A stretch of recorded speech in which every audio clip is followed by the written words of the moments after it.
Привет, Серег. Все путем? Помнишь однокурсника нашего Зинура? Да, башкир. Он на пары тултырму приносил. В смысле, что это? Колбаса такая.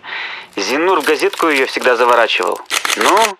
Я понял, почему ты не помнишь. Ты тогда по уши в Аньку втрескался. Бегал за ней и даже не заметил, что мне ее соседка по комнате нравилась, Катя. Я разок только с ней поговорил. Спросил, откуда она. Так она покраснела до кончиков ушей. Говорит, из Удмуртии.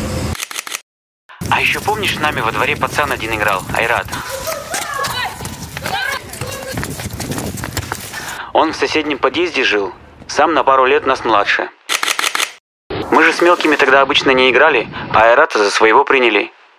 Мать его всегда раньше всех домой звала. Он как услышит, сразу крикнет нам «Хуш!» и убегает. Я у него как-то спросил, что такое хуш. Так это пока на татарском. Вот, считай, я на 0,5% татарский выучил. А позже я ненецкой культурой увлекся, когда по Сибири стал путешествовать. Вот с немцем одним и сейчас созваниваемся. Он меня даже со своим Авкой познакомил. Это ручной олень у них так зовется.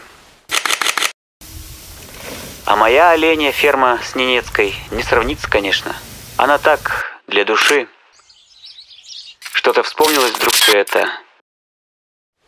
Я чего звоню-то? Дочка у Зиннура родилась. Все наши будут. Пошли? Народов много, страна одна.